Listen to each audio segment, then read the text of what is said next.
It's not easy for me to admit that I've been standing in the same place for 18 years. Well, I've been standing with you. Welcome to MsMojo, and today we're counting down our picks for the most difficult speeches in the history of cinema. I ask you about war, you probably throw Shakespeare at me, right? Once more into the breach, dear friends. Number 20, Cool Girl, Gone Girl. David Fincher's marvelous adaptation of Gillian Flynn's novel is an unflinching portrait of female rage in the face of the patriarchy. Amy and Nick Dunn are in an unhappy, resentful marriage when he steps out on her, kickstarting her spiral into villainy. Nick loved a girl I was pretending to be. Cool girl. Men always use that, don't they, as their defining compliment. She's a cool girl. Cool girl is hot. Cool girl is game. Cool girl is fun. Cool girl never gets angry at her man. In Amy's Cool Girl monologue, she details the rise and fall of their relationship and how her willingness to conform to his ideals erased her own. Rosamund Pike's eerily calm delivery allows viewers to fill in the blanks with their own experiences of being quote-unquote cool. I can't say I didn't enjoy some of it. Nick teased out in me things I didn't know existed. A lightness, a humor, an ease. But I made him smarter, sharper. I inspired him to rise to my level. I forged the man of my dreams. The speech is cleverly juxtaposed with a montage of Amy's disappearing act, but you're so busy relating to her that the cruelty of her actions doesn't sink in until it's too late. That's classic Fincher genius. My cute, charming, salt-of-the-earth Missouri guy. He needed to learn. Grown-ups work for things. Grown-ups pay. Number 19, The Cerulean Sweater, The Devil Wears Prada.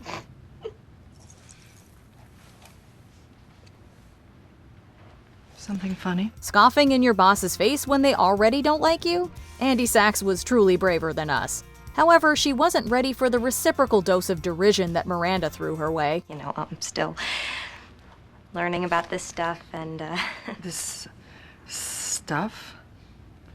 Oh, okay. I see. You think this has nothing to do with you. The runway editor-in-chief is a busy woman who can't afford to waste even a second of her time.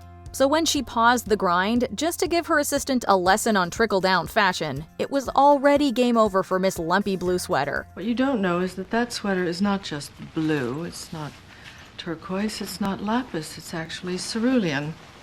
And you're also blithely unaware of the fact that in 2002, Oscar de la Renta did a collection of cerulean gowns. Miranda had had enough of Andy's snobbery, understandably so, but the severity of her tirade was nothing short of a corporate nightmare.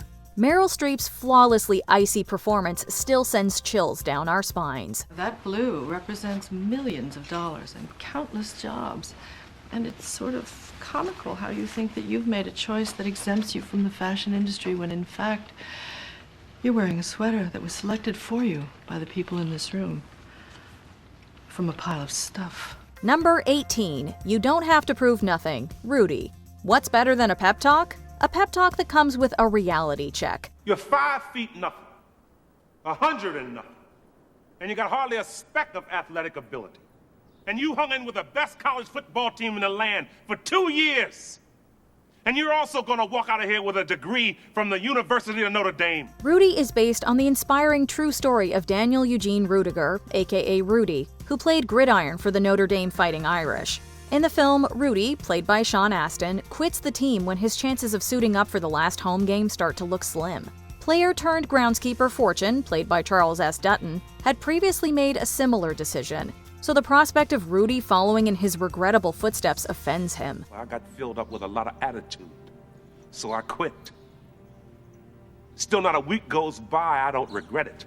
And I guarantee a week won't go by in your life you won't regret walking out, letting them get the best of you. What results is a brutally honest speech that both rattles and steadies the youngster. The stern conviction in Dutton's voice could make anyone believe in themselves. No wonder Rudy did an immediate 180. In this lifetime, you don't have to prove nothing to nobody except yourself. And after what you've gone through, if you haven't done that by now, it ain't gonna never happen. Number 17, The Gold Watch, Pulp Fiction. In Quentin Tarantino's crime epic, the titular timepiece is a family heirloom passed down through multiple generations and safeguarded in some uncomfortable ways. Hopefully, you'll never have to experience this yourself, but when two men are in a situation like me and your dad were for as long as we were, you take on certain responsibilities. Vietnam War veteran Captain Coons delivers it to a young Butch Coolidge, passionately recollecting the history of the watch. It once belonged to Butch's great-grandfather, then his granddad, and eventually his dad, who hid it where the sun don't shine during the Vietnam War. Before passing away, he left the watch in the hands of his comrade Coons, who kept it in his person until he could bring it to its rightful heir Butch. Christopher Walken blends war trauma and absurd scatological humor with stone-faced gravitas and impeccable comedic timing, making his monologue one of the funniest scenes in the film. After 7 years, I was sent home to my family. Now, little man, I give the watch to you. Number 16. I'm a Fan of Man, the Devil's Advocate. A toxic workplace is no less than hell, especially when your estranged dad is your boss. Ask Kevin Lomax. His father, John Milton, is the literal devil. One of the greatest actors of all time, Al Pacino, plays Milton, and his monologue about God is the Almighty's gift to cinema. It's the goof of all time. Look, but don't touch. Touch, but don't taste. Taste, don't swallow. With infernal fire in his eyes, Milton tries to convince Kevin of the hypocrisy of God. He puts man on a pedestal, celebrating free will and instinct, even and especially if it's chaotic. I've nurtured every sensation man has been inspired to have. I cared about what he wanted, and I never judged him. Why? Because I never rejected him. In spite of all his imperfections, I'm a fan of man! Milton snarls, hisses, and roars, vaingloriously talking circles around Kevin. His satanic seduction puts the audience in a trance too. Needless to say, no one can do it like Pacino. I'm peaking, Kevin. It's my time now. It's our time. Number 15. Red's parole board speech, The Shawshank Redemption. Performing any Morgan Freeman monologue is an impossible challenge. He's dubbed the voice of God after all. Still, his speech as read at the character's final parole hearing in The Shawshank Redemption might be one of the most difficult ones he has ever delivered. I look back on the way I was then. A young, stupid kid who committed that terrible crime. I want to talk to him. Red, who served 40 years in prison for murder, faces the parole board with resignation in his eyes. When asked if he felt rehabilitated, he rejects the word entirely and focuses on his regrets instead. There's not a day goes by I don't feel regret. Not because I'm in here, because you think I should. Freeman's approach to the scene is masterfully understated. The magic is in the subtlety, the weary wisdom in his words, and the fatigue in his tone. There's no grandstanding here, no theatrical inflections, just deep remorse. That's what makes it unforgettable. That kid's long gone, and this old man is all that's left. I gotta live with that. Number 14. You Look Like a Rube, The Silence of the Lambs. When Dr. Lecter first met Clarice Starling, he was intrigued, to say the least, even playing up his gentlemanly act. Once he caught wind of her thinly veiled ambitions, he chewed her up and spat her out in an iconic monologue. Do you know what you look like to me with your good bag and your cheap shoes? You look like a rube. A well-scrubbed, hustling rube with a little taste. Good nutrition's given you some length of bone, but you're not more than one generation from poor white trash, are you, Agent Starling? Lecter doesn't just clock her rural upbringing or her grand aspirations, but also unravels her deepest insecurities. It's the start of a psychological deconstruction that Hannibal continues until the end of the film. All those tedious, sticky fumblings in the backseats of cars while you could only dream of getting out, getting anywhere, getting all the way to the apple. Anthony Hopkins, being the god of acting he is, delivers the speech with unnerving ease. He is soft-spoken, but somehow that's even more intimidating, especially as he makes a mockery of Starling's West Virginia accent. His piercing eyes pin Clarice in place, but we're the ones left frozen in awe. You were doing fine. You had been courteous and receptive to courtesy. You had established trust with the embarrassing truth about Miggs. And now this ham-handed segue into your questionnaire. It won't do. Number 13. All My Life I Had to Fight, The Color Purple. It's not often that Oprah Winfrey appears on the silver screen, but when she does, she makes a lasting impression. Her role as Sophia in The Color Purple, which was her first acting job, earned her an Oscar nod.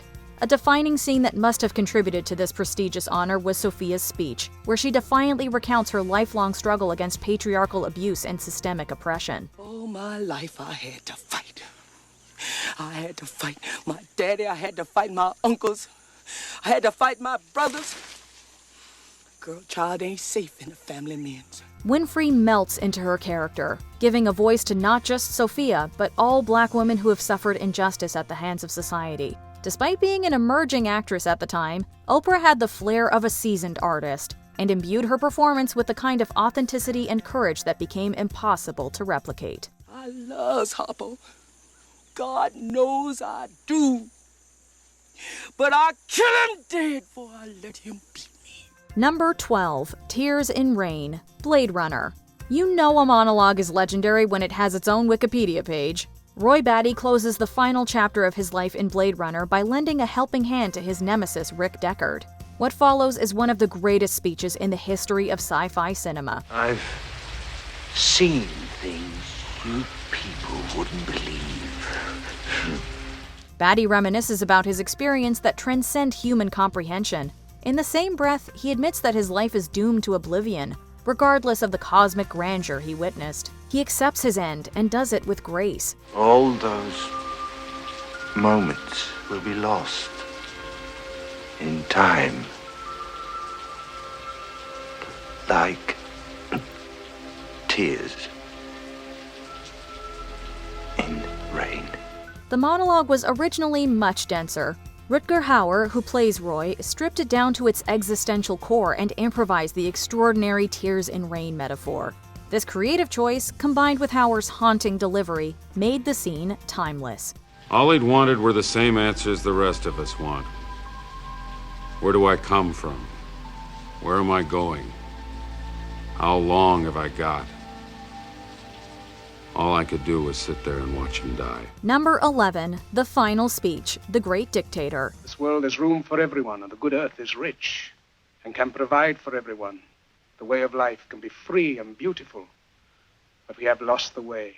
Charlie Chaplin's first talkie was an anti-fascist manifesto in the form of a black comedy, satirizing the inhuman reigns of dictators like Adolf Hitler and Benito Mussolini. The actor takes on a dual role here. On the one hand, he parodies Hitler as Adenoid Hinkle, the tyrant of Tomania. On the other, he represents humanity as a Jewish barber. In the film's final moments, the barber, impersonating Hinkle, addresses a crowd. The resulting monologue, where Chaplin seemingly breaks the fourth wall, is Shakespearean in its majesty. To those who can hear me, I say, do not despair. The misery that is now upon us is but the passing of greed, the bitterness of men who fear the way of human progress. The hate of men will pass, and dictators die, and the power they took from the people will return to the people.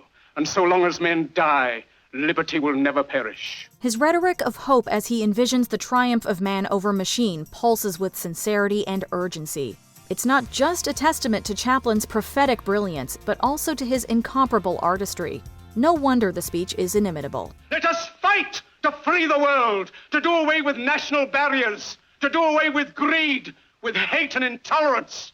Let us fight for a world of reason, a world where science and progress will lead to all men's happiness. Soldiers, in the name of democracy, let us all unite! Number 10. I'm so mad I don't know what to do. Steel Magnolias. This dramedy is an adaptation of a play by Robert Harling about the tight-knit bond between a group of friends living in the South. In a startling turn of events, Julia Roberts' character Shelby passes away due to complications from diabetes, causing her mother, Emlyn, played by Sally Field, to have an emotional breakdown at the funeral. Oh, God! I'm so mad I don't know what to do. I want want to know why. I want to know why Shelby's life is over. Field fuels all her energy into capturing the unfathomable nature of grief and the rage that it carries. I don't think I can take this. I don't think I can take this. I just want to hit somebody till they feel as bad as I do. I just want to hit something. I want to hit it hard. Like a pendulum of emotion, she goes from weeping to yelling to finally laughing. For this moment, she takes home a gold medal for emotional gymnastics. And I was there when she drifted out. It was the most precious moment of my life. Number 9. You Can't Handle the Truth. A Few Good Men. A couple of years after Aaron Sorkin's play made its Broadway debut in 1989, Hollywood came knocking and adapted A Few Good Men for the screen. With a star-studded cast including Tom Cruise, Jack Nicholson, and Demi Moore, the story revolves around a military murder trial and the ethical and moral stakes of all the parties involved. You have the luxury of not knowing what I know, that Santiago's death, while tragic, probably saved lives, and my existence, while grotesque and incomprehensible to you, saves lives. In one of the most tense scenes, Cruise is cross-examining Nicholson's character and doing everything in his power to uncover the truth behind the crime. Nicholson goes into a speech about how ugly the truth can be. I have neither the time nor the inclination to explain myself to a man who rises and sleeps under the blanket of the very freedom that I provide, and then questions the manner in which I provide it. I would rather you just said thank you and went on your way. The text practically leaps off the page and into the Pop Culture Hall of Fame as one of the most quotable movie lines of all time. You want answers? I think I'm entitled. You want answers? I want the truth! You can't handle the truth! Number 8. Your Move, Chief. Good Will Hunting. As one of the most beloved and impactful performers of all time, Robin Williams' performance in this late 90s hit is one of his best. I stayed up half the night thinking about it. Something occurred to me. I fell into a deep, peaceful sleep. The award-winning screenplay about a math genius and his therapist is full of touching and thoughtful moments, including this one, where Williams' Sean explains to Matt Damon's Will that he knows nothing about life. You don't know about real loss, because that only occurs when you love something more than you love yourself. I doubt you've ever dared to love anybody that much. It's not full of rage or sadness or over-the-top dramatics, but Robin's focus and directness is undeniable. It's a testament to Damon and Ben Affleck's writing skills, and Williams' decades of experience that proves collaboration is the backbone of art. But you don't want to do that, do you, sport? You're terrified of what you might say.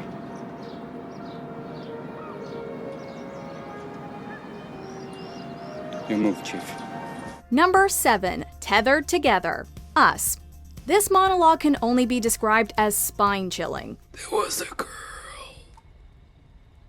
and the girl had a shadow. The two were connected, tethered together. In Jordan Peele's second horror feature, Us, audiences are invited to witness a family's beach trip go off the rails when their mysterious lookalikes suddenly appear to wreak havoc. Oscar winner Lupita Nyong'o pulls double duty as Adelaide and her doppelganger Red. After Red and her family, referred to as the Tethered, break into the family's vacation home, she details a story about a young happy girl whose shadow lives painfully in the dark. The girl met a handsome prince and fell in love, but the shadow, at that same time, met Abraham. Nyong'o created a signature speech pattern for Red, basing it off spasmodic dysphonia, a medical condition that causes vocal spasms. There are many disturbing scenes in the film, but this one stands out and stays with you long after it's over. The shadow hated the girl so much, for so long, until one day the shadow realized she was being tested by God. Number 6. My Heart Was Broken. Manchester by the Sea. Kenneth Lonergan's mid-2010 script is an emotionally heavy story about bereavement that's critically acclaimed for its authenticity. My heart was broken. It's always gonna be broken. But I know yours is broken too. In one of the film's most poignant scenes, Michelle Williams' character Randy runs into her ex-husband Lee. It's the first time the former spouses have seen each other since their divorce, which resulted from Lee accidentally causing a fire that claimed the lives of their children. Randy explains that her permanently broken heart caused her to say unspeakable things. I don't want to torture you. You're not torturing me. I just want to tell you that I was wrong. No. Her speech, filled with unfinished sentences and scattered thoughts, ends with her confessing that she loves him. Maybe I shouldn't say that. Oh, you can say that. It's just... I'm sorry, I've got to go. It's a moment that is about as real and raw as it gets. Number 5, There Is No Bathroom for Me, Hidden Figures. There's no bathroom for me here. In this Oscar-nominated film, Taraji P. Henson plays real-life mathematician Katherine Johnson, who played a vital role during the early years of the U.S. space program. On any given day, I analyze the manometer levels for air displacement, friction, and velocity, and compute over 10,000 calculations by cosine, square root, and lately analytic geometry by hand. At one point in the film, her boss, played by Kevin Costner, publicly berates her for disappearing during working hours. She reveals to him that due to segregation, the only washroom she can use is half a mile away. Did you know that? I have to walk to Timbuktu just to relieve myself. And I can't use one of the handy bikes. It's one of the most memorable moments of the film due to Henson's command and groundedness. Every word she speaks is heard loud and clear with such force and dedication that it's not just a monologue, it's a statement. And I work like a dog, day and night, living off of coffee from a pot none of you want to touch! Number 4, You Pretentious, The Social Network. As one of modern cinema's most prolific screenwriters, Aaron Sorkin has become well known for his melodic and fiery, fast-paced dialogue. In his script for 2010's The Social Network, a film that chronicles the origins of social media titan Facebook and its founder Mark Zuckerberg, his writing is at its best. What is this? Well, as you know, we had some new investors that have come in. What is this? When Zuckerberg's ex-best friend and partner Eduardo, played by Andrew Garfield, finds out he's been screwed out of his contract, a confrontation goes down.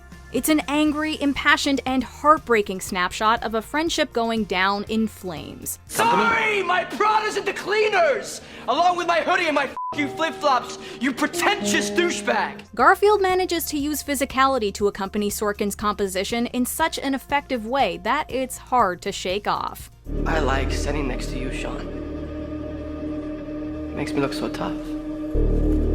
Number 3, I'm So Sick of It, Little Women. If I was a girl in a book, this would all be so easy. Just give up the world happily. Greta Gerwig's 2019 Little Women adaptation was a masterful retelling of the beloved Louisa May Alcott novel. Her screenplay fleshes out the exploration of feminism in the source material, and features one of contemporary cinema's most insightful monologues to date. Women, they have minds, and they have souls, as well as just hearts, and they've got ambition, and they've got talent, as well as just beauty. In this scene, Saoirse Ronan as Jo March taps into conflict over the complexity of wanting to be independent and also loved. And I'm so sick of people saying that love is just all a woman is fit for. I'm so sick of it. But I'm so lonely. The monologue is concise, delivered with such believability that it's hard to believe it's all memorized. Between Gerwig's text and Ronan's performance, it's become one of the most memorable moments in the film. Number 2, I'll Show You Out of Order, Scent of a Woman. From the Godfather trilogy to Scarface, Al Pacino has built himself an illustrious career by going for roles that are demanding and always pose a challenge. Sir, you're out of order. Out of order? I show you out of order.